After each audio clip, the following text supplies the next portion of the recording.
Here we are again. It's always such a pleasure. Remember when you tried to kill me twice? I'm in space. Hello there, Seraphim17 once again, bringing you Chapter 7 in my Portal 2 video walkthrough. And we're here once again with some more time and space manipulation madness, and this is the reunion. And this is where we're going to be introduced to the other gel, the orange gel. And this actual puzzle here is quite a long one, quite a complicated one, but if you watch what I do, you shouldn't have too many problems with it. And it's all about just thinking like a Portal 2 developer, because it's so clever, man. You can't really appreciate this game until you play it, just how subtle and how brilliant some of the puzzles are. And apparently the co-op is even better, which I just can't wait to delve into, and I'm going to be doing a walkthrough for that as well. And at this moment in time, I have 2 games on my rental list that I both need to do walkthroughs to, that I still have the entire things to do, so I'm not getting the more recent titles that I'm not buying. And especially now that Fear 3's come out, where I want to do a guide to that as well, and I've bought that because that game's pretty fun, and it was really cheap because, truth be told, it's not a great game, but it's playable and it's fun, so why not? And I'm a massive Fear fan. I've enjoyed Fear ever since the first one, which I played on PC back when I had a PC that could actually PC game. But these days I personally think PC gaming's for fools or people with far too much money. And if you're a PC gamer, that's not me trying to piss you off. It's just a case of I don't have your patience or your expertise to continually invest in what is a glorified console, really. And I like to buy a game, put it in the machine, and it fucking work. I don't like it when it comes up with message windows saying, you do not blah blah blah blah blah, you do not have blah blah blah blah blah. And I get mad and start punching things, and I don't play the game. And, you can't take them back because piracy is such an issue. And in the end, I just end up, stabbing a small animal or any other Michael Myers specific behaviour. And it's just not good for anything because, nature likes to be alive. But anyhow, the last video, because, this 29 minutes video was the last one, and this one's 30 minutes, so it's another fucking massive spiel for me. And I'm going to try not to focus too much on the puzzles, purely because if you watch what I do, you will figure them out. If there's anything I need to say, I'm going to chirp up, but for the most, I'm going to just try and talk about some of the subjects, try and keep it interesting. And I've come up with a bit of an idea for a future series. You see, I'm full of fucking series, and they just don't get as many views as any other video, so I don't know why I'm so ambitious with them, but they're fun, so fuck it. Anyhow, I was thinking of doing a video series which is basically going to have any kind of gameplay. It can be any game, it doesn't really matter, good gameplay, bad gameplay, whatever, just a backdrop for me to look and read various news articles on various game websites. And that sounds really mundane and really dull, but I can assure you it's pretty fun, because when it comes to, hearing the news, it's going to do 2 things. One, it's going to give you the up-to-date with, the weekly news in gaming from various sources, so you're going to learn it from my channel. I'm also going to get to spin it with my unique take on it and what I believe it's going to do, /affect, improve, and hopefully it'll be something interesting other than commentaries and how to play this game. So that's something I could think about, so you'll have to leave a comment if that's something you'd like to see. But new topic anyhow. I spoke pretty harshly and pretty passionately about Final Fantasy in my last video, so I thought it'd probably be a good idea to back up what I was saying with some Final Fantasy knowledge and experience, because, I shit on a lot of people's feelings, and I also enforced my own pretty strongly. And the reason for that is, I didn't own a PlayStation, I never did. I borrowed it off a friend of mine, and the reason I borrowed a PlayStation was because of a game that I'd never heard of called Final Fantasy 7 that I played at a friend's house, and he was stuck on the first boss, because the first boss on Final Fantasy 7 is pretty tough if you're young and you're a retard, and that's pretty much what we were. And I borrowed it off him, and I sat and played that game until I beat it, and then I kind of borrowed his PlayStation for an indefinite amount of time and did nothing but play that game. And then when I beat that game, I played Final Fantasy 8 because that had just come out, and I did nothing but play that game and absolutely worshipped every single part of it. And I did the same when 9 came out, and I did the same when 10 came out, when I actually bought a PS2 and owned a copy of all the earlier Final Fantasies. But I didn't stop there. I did everything on those games. On Final Fantasy VII, I got every single piece of materia, I got every single summon, I beat every single sub-optional boss, I got all the ultimate weapons, I got all the ultimate limit breaks, I leveled all my characters up to ridiculous amounts. I even started morphing animals to increase my stats, and morphing the unknowns on the crashed plane to try and get my character's stats as high as I could. Me and my buddy were even trying to max his money art at one bit. That's how fucking crazy we went, because what you've got to bear in mind, people, is back then, in like 97, 98, there wasn't online, really, aside from PC gaming, and I wasn't in that stuff because I didn't know about it, and I didn't understand it, so I didn't do it. And this is all I had, aside from, like going out and playing football and stuff, and things like that, so I did it a lot, and I enjoyed the fuck out of it, and I did it with every single one of them.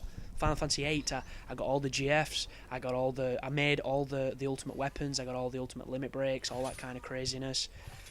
I got every single card, all the unique character cards off all the people, playing against fucking Laguna or Rain when you're up on the Ragnarok and shit, did all that kind of stuff. Beat all the optional ultimate bosses, ultimate weapon, omega weapon. I even beat omega weapon without using a hero or holy war. And for anybody that doesn't know what that means, the hero drink and the holy war made your team invulnerable for a certain amount of time against the omega weapon, and it made the fight a joke.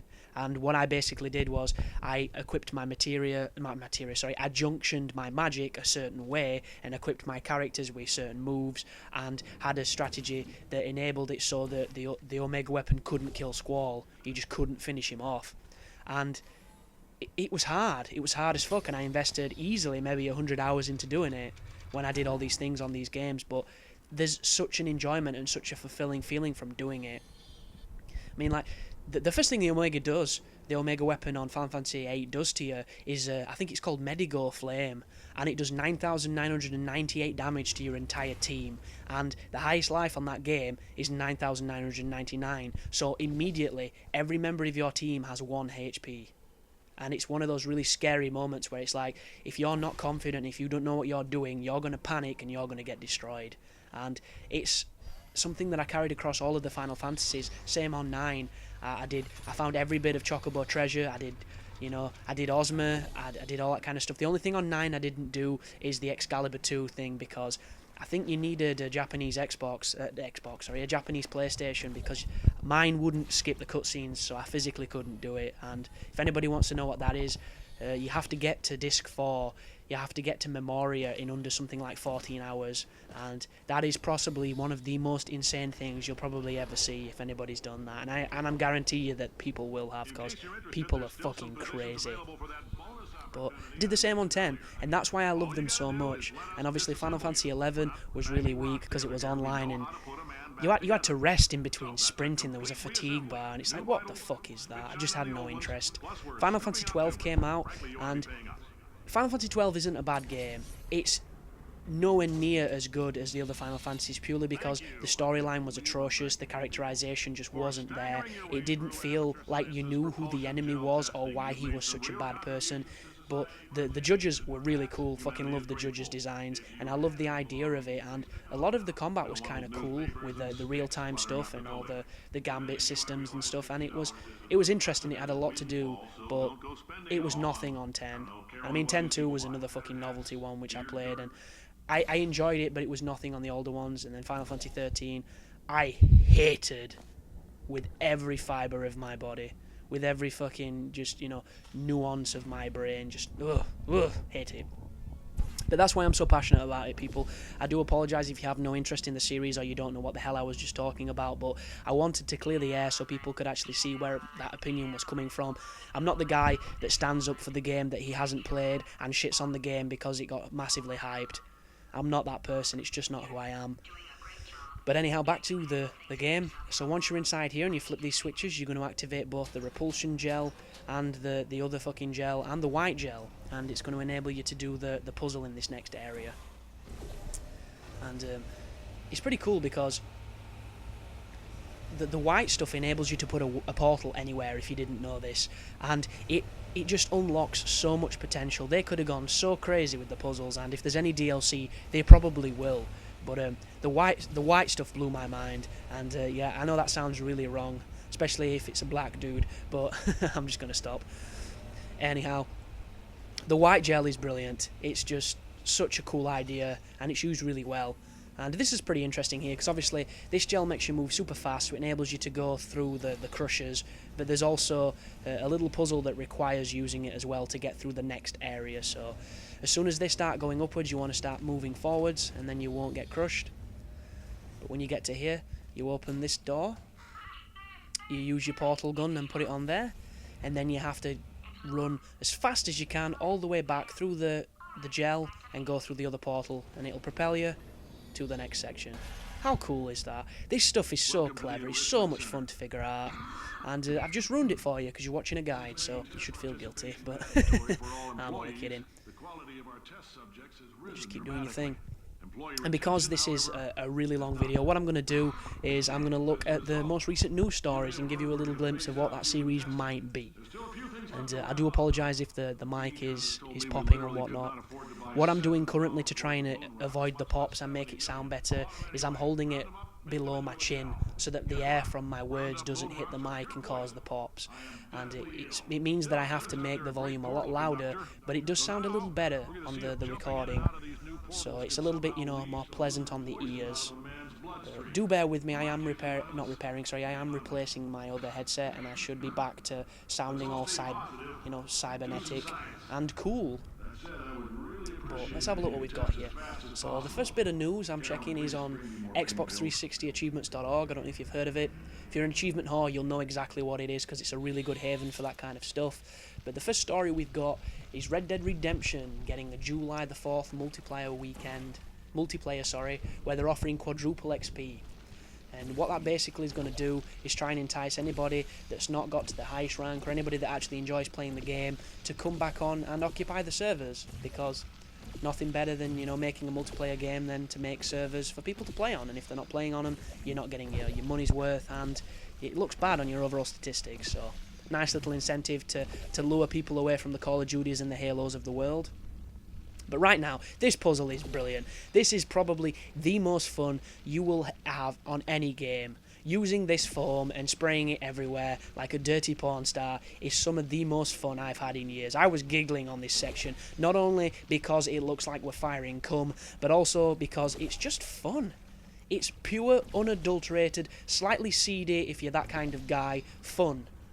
It truly is. It's fantastic. But the basic premise is you've got to use the white stuff, you gonna get it, to get to the top of this tower, so that you can drop off and fire onto the other platform using the white stuff to do so. But you'll see what I do, and yeah, just enjoy the Bukkake fest. But anyhow, second news story, we've got latest Earth Defense Force Insect Armageddon trailer razes buildings to the ground.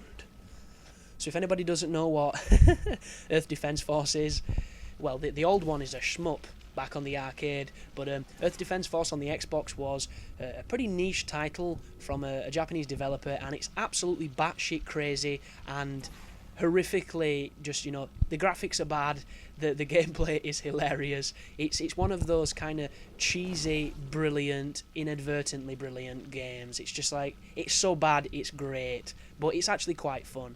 And there's a sequel coming out for anybody that doesn't know about it, and I can't wait, because it's going to have 4-player co-op, and that's what the first game needed. And it could be the biggest pile of shit ever. I'm still going to have fun with that game because it looks hilarious.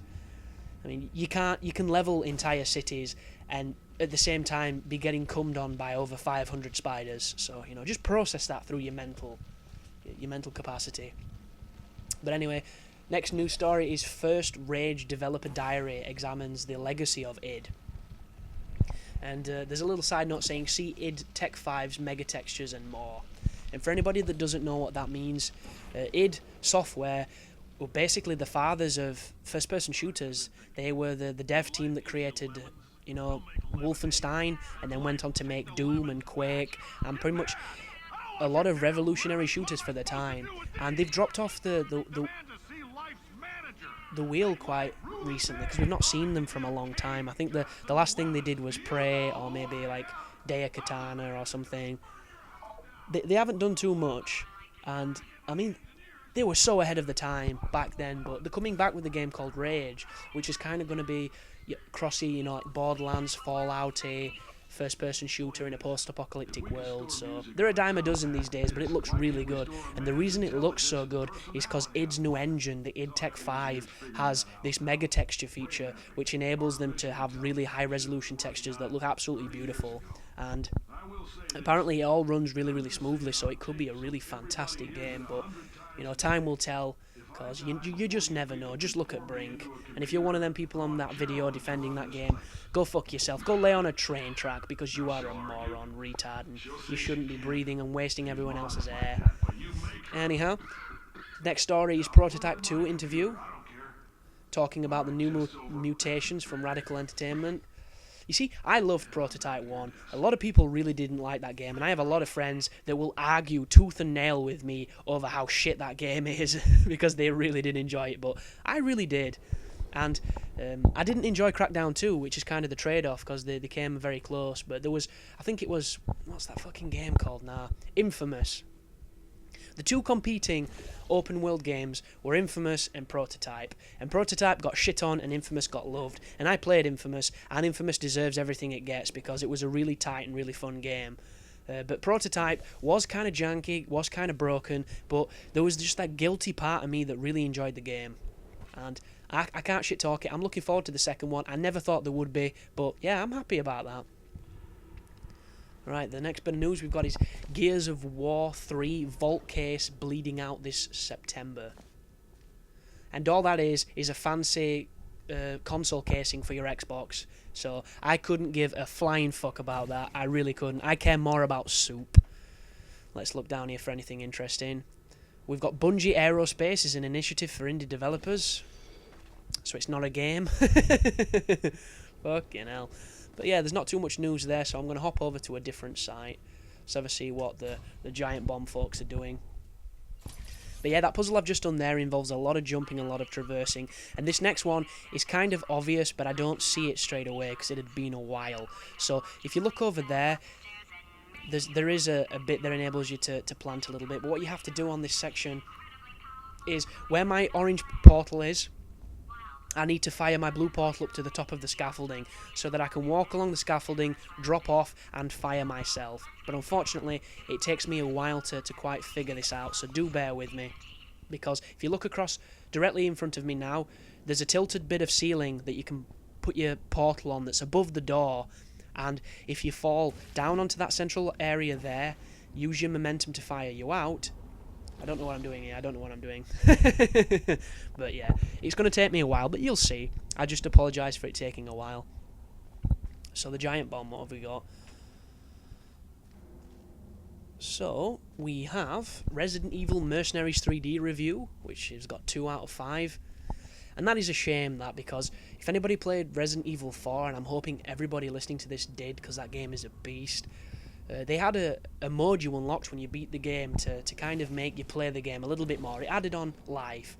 And what it was is you had 4 characters, I believe. There was, it might be 4, let's ever see, about 6 probably. Was it Ada, Leon, Krauser, Hunk, or whatever he's called, and Wesker?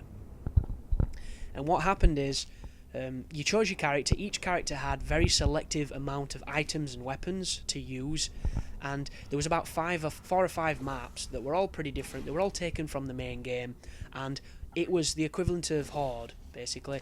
It was wave-based enemies. You were timed. Every time you killed an enemy, it gave you more time, and it was a case of staying alive for as long as possible, and if you ran out of time, you failed. Littered around the arena were little hourglasses that gave you more time, and every so often there would be a boss enemy that turned up, which was a tougher enemy from the campaign, and he would give you more points, more time, all that kind of stuff. And it was really addictive, really creative, and really fun.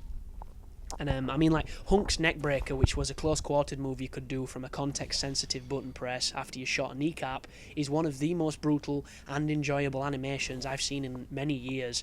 That animation is better than every single one in in the 5th game, because Resi 5 is so disappointing compared to the 4th one, and if you disagree with that, you're just wrong. It's just how it is. But the next one we've got is the Europeans eagerly awaiting Trenched. We'll have to wait a while longer, which is kind of fucking stupid because I'm in that category. And then we've got Limbo will soon haunt the PlayStation 3 and Steam. So anybody that really enjoyed Limbo or who's been craving to play Limbo will now be able to get that opportunity. And I never did. It looked like an awesome game. It looked completely artistic and moody and brilliant, but it just never really took my fancy, and it was expensive as well. So that's why I didn't go near it. We've got some mention of Xenoblade, Whisker Media stuff. There's a quick look of Wipeout. And ooh, introducing the Call of Duty XP 2011. BlizzCon for Call of Duty fans. Fuck me. Oh god, don't do this, please. This is just no. Oh my god. So basically, it's going to be held in Los Angeles. It's going to be a 2-day event. $150. What the fuck? And all it is a chance to get the first hands-on of Modern Warfare 3 and to play paintball based on a Modern Warfare 2 map. And they're prophesying that 6,000 people are going to attend. But don't get me wrong, there's millions of people that play it, and there's probably thousands of those people that are clinically retarded. But why? It's taking place on the 2nd and 3rd of September. It's going to be a 12-acre compound in California. That's going to feel like you stepped into the game, according to Activision's publishing CEO Eric Hirschberg. What a douchebag. What a 10-foot dildo. Whoa, what a prick. This is just fucking...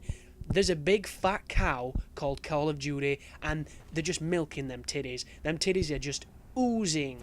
They truly are. They're swollen, they're distended, and they're just pulling on it. They're just like, it'll be fine. We'll just pull it a bit more.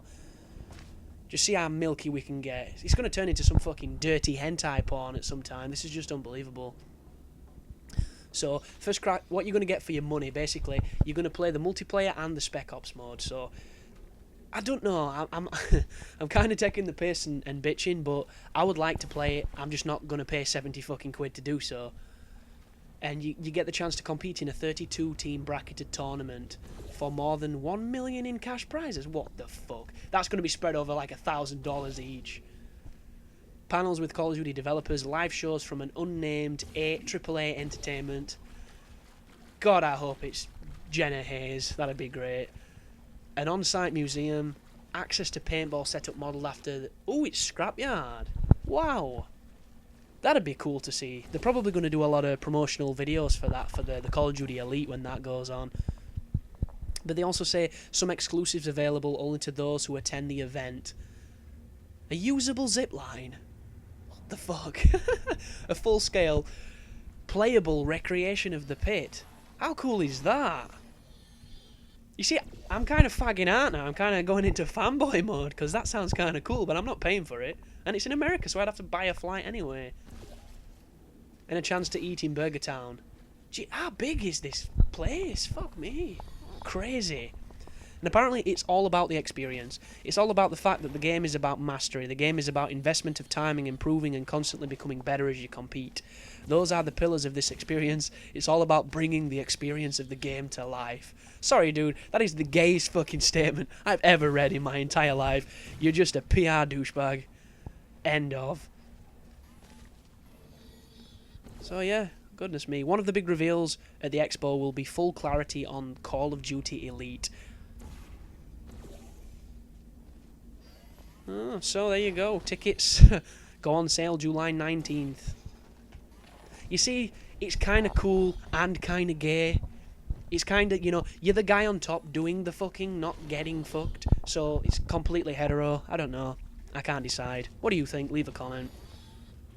And I do apologise about talking about Call of Duty during this Portal 2 guide, but these puzzles here are pretty simple when you watch me do them, when you watch me, you know, actually get them right instead of fuck them up like I did just then.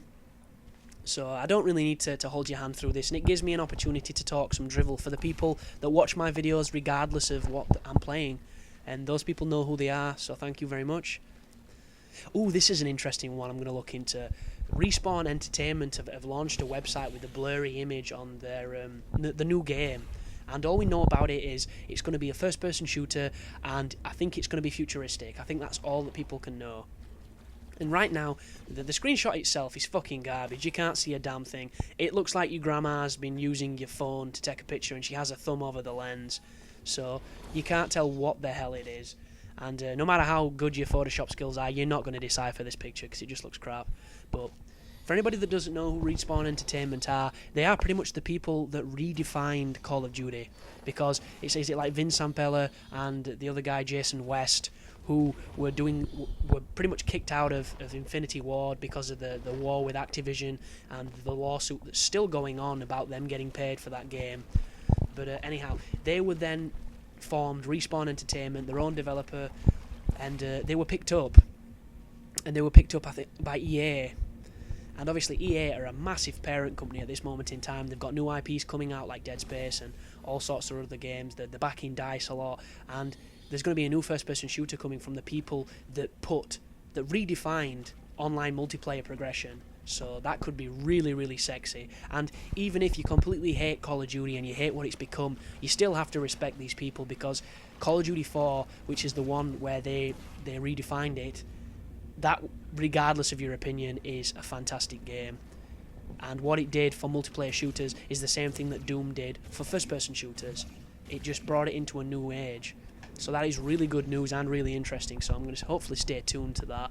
But I don't see that game coming out this year or next year. It's probably going to be late next year or the year after, March 2013 or something.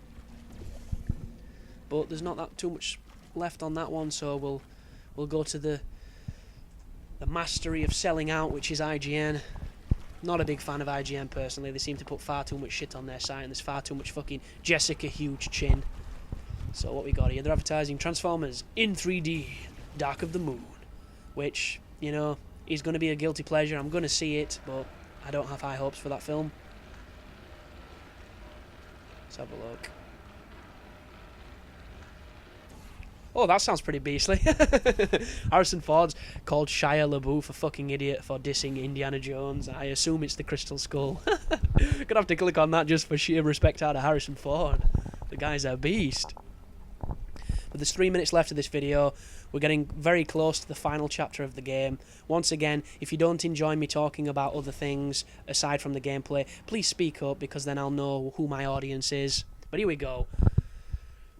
So last year, Shia LaBeouf stunned the media when he admitted that they dropped the ball on the Crystal Skull. And he's now finally catching shit for it. Let's have a go. So, here we go. Details. Ford is on the record, replied to LaBeouf's dismissing of Indy 4. I think I told him he was a fucking idiot. As an actor, I think it's my obligation to support the film without making a complete ass of myself. Shia is ambitious, attentive and talented, and he's learning how to deal with the situation, which is very unique and different. Oh, he should have shit on him further. Should have laid a big fat dookie on his face. But there you go. Hearing it here first, folks. Harrison Ford speaking the truth like he does. But back to the games. What have we got? We've got Naruto Shippuden trailer. Couldn't give a flying fuck. Then we've got Hellgate Returns, open beta. A London MMO made by Flagship Studios. That's a bit weird. So we've got Super Stardust HD 4-year anniversary. Something about Batman. Dead Rising 2 off the record. Oh, that's such a fucking cash in that. What they're basically doing is they're releasing Dead Rising 2 again, full retail, but this time they're adding Frank West as a playable character. I'm sorry, but what the fuck are they thinking? Really? Let's have a look. I also saw a thing on, I think it was either Kotaku or Games Radar the other day, which was showing the new Call of Juarez, and I'm a big Call of Juarez fan. I didn't play the first one, which makes me sound like a complete fucking dickhead, but I played the second one a lot and I enjoyed it a lot. But this third one, it seems like it's coming out too soon. The footage that I've seen from it, and there isn't a lot around, which kind of tells me that the game doesn't look finished, is really bad. It looks really trashy. It looks kind of janky and bad. And the gunplay mechanics on the second one were some of the best ones on the Xbox, I think. The rifle gunplay, how people died in one bullet from the rifle. Like, even on the multiplayer, if I owned that game, I would be doing gameplay commentaries for it, because I was a beast at it. If you could aim and you use those rifles, it was like a one-hit kill, and just going on tears and having a really, really good time. But the new one, I don't know. It comes out really soon I think it's like in July when it comes out, and it just doesn't look done. So, kind of scared for it, because it's not the best series in the world, but it's a series I would definitely be saddened to see turn into a giant pile of dog shit.